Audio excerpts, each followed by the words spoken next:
ہم دعا مانگتے ہیں کہ کافر غرق ہو جائے یا مسلمان ہو جائے، مگر ایسا نہیں ہے، پھر ہم کیا کریں؟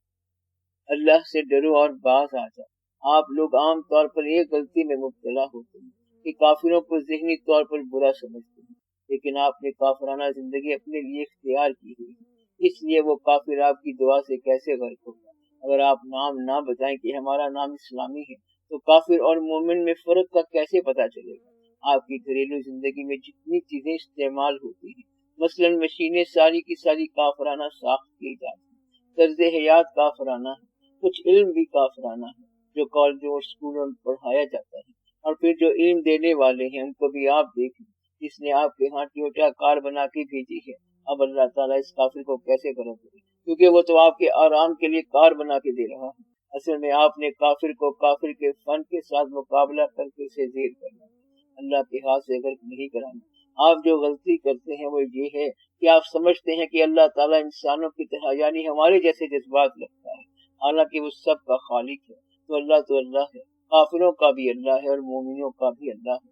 ہم کہتے ہیں کافر تباہ ہو جائیں، مگر اللہ نے کافر پیدا کر دیے، تو اللہ تعالیٰ کہتا ہے کہ ان کو مجھ سے تباہ نہ کرواؤ، اگر تمہارے پاس ہمت ہے تو ان سے مقابلہ کرو، تم ان سے خود ہی ڈیل کر لو۔ تو اللہ کہتا ہے کہ تم انہیں ڈیل کرو، اور آپ کہتے ہیں کہ اللہ ہی ڈیل کرو۔ یہ مشکل ہم کو آن پڑی ہے، اس لیے آپ کی دعا منظور نہیں ہے۔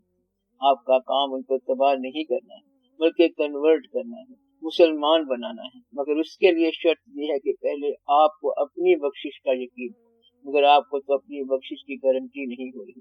جو یہودی حضور پاک صلی اللہ علیہ وسلم کے زمانے میں ایک دفعہ کلمہ پڑھ لیتا تھا، تو وہ یہودی اگر ایک دفعہ کلمہ پڑھ کر حضور پاک صلی اللہ علیہ وآلہ وسلم کے پاس مر گیا تو وہ کہاں جائے گا؟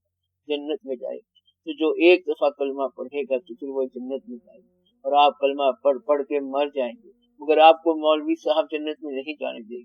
اس کا مطلب یہ ہوا کہ اختلاف آپ کے اندر ہے۔ ایسے بے شمار لوگ ہیں جو کہتے ہیں کہ یا اللہ، یا تو یہ شخص جنت میں جائے گا یا پھر میں جنت میں جاؤں۔ آپ دیکھیں کہ جنت کے مستحق کون لوگ ہیں۔ اگر آپ کے ذاتی دشمن کو اللہ تعالیٰ جنت میں لے جانا قبول کرے تو کیا آپ راضی رہیں گے؟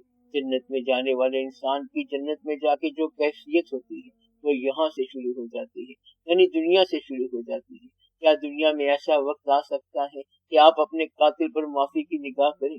اگر یہ وقت آ گیا تو آپ کا نہ کوئی دشمن رہا اور نہ دوست رہا۔ یہ جنت میں جانے کی پہلی شرط ہے۔ اگر دنیا میں آپ کے دشمن اور دوست ہیں تو آپ کی جنت ابھی خطرے میں ہے، ان کو آپ نے معاف نہیں کیا۔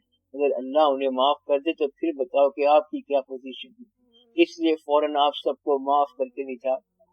یہ عین ممکن ہے کہ ایک آدمی دل سے تبلیغ کر رہا ہو کہ نماز پڑھا کرو، وہ تو سب کو کہتا ہے، اور اگر ایک آدمی نماز نہیں پڑھتا تو سارے اسے کہتے ہیں کہ نماز پڑھو۔ اگر اس بے نماز سے کوئی ایسی نیکی سرزد ہو جاتی ہے کہ اللہ تعالیٰ اس کو بخش دیتا ہے تو وہ آدمی جو تبلیغ کرتا رہا وہ اس کو نہیں بخشے گا۔ وہ تبلیغ والا کہے گا یا اللہ یہ کیا، ہم تو نمازیں پڑھ کے تھک گئے، اس نے ایک نماز نہیں پڑھی اور آپ سے جنت میں بھیج رہی ہیں۔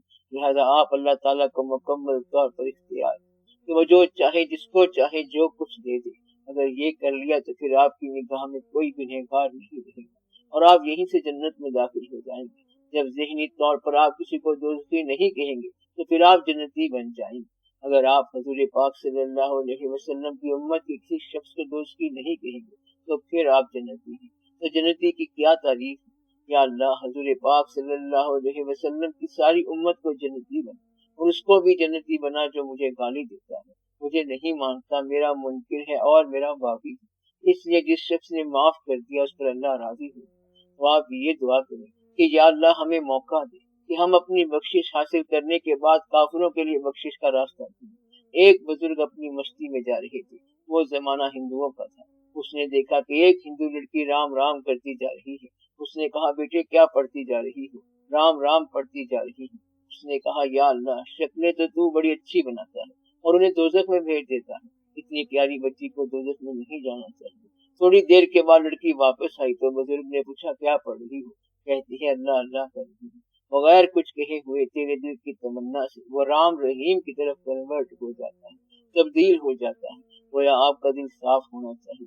آج کے مسلمان چاہتے ہیں کہ آپ جنت میں، وہ جنت میں تو آپ کو شریک کرنا چاہتے ہیں مگر دنیا میں 2 پیسوں کا شریک نہیں کریں گے۔ تو جو دنیاوی فائدے میں شریک نہیں کرتا وہ جنت میں کہاں شریک کرے گا؟ وہ جھوٹ بولتا ہے، آپ کو جنت میں شریک نہیں کرنا چاہتا بلکہ وہ آپ کو ذلیل کرنا چاہتا ہے۔ اس لیے بہتر یہ ہے کہ وہ اپنی جنت خود تلاش کرے اور آپ کو اپنی جنت تلاش کرنے دے۔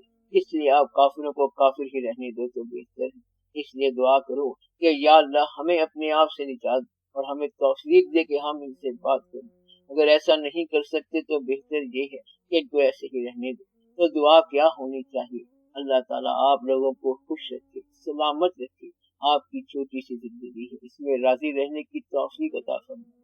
اس کے بعد تو یہ ختم ہو جانی ہے زندگی، اگر ایک عرصے کے بعد ٹھہرے تو وہ بال بن جاتی ہے، عذاب بن جاتی ہے۔ ایک نجومی کو بادشاہ وقت نے بلایا، بادشاہ نے کہا میرا ہاتھ دیکھو۔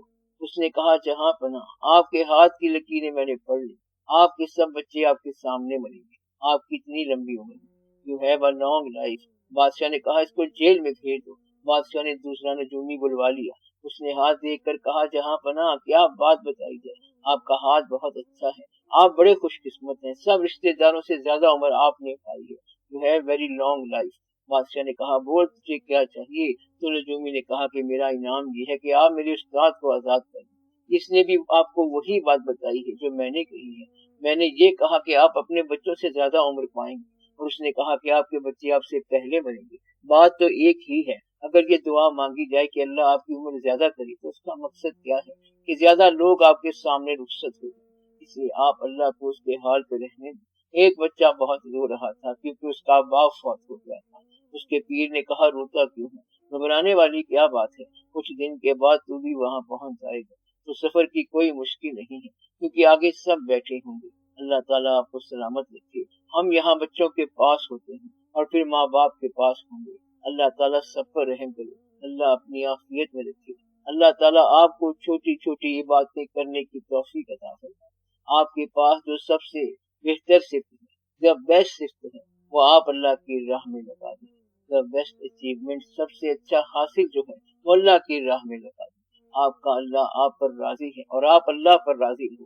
ایک دوسرے کو معاف کرنے کی صلاحیت ضرور پیدا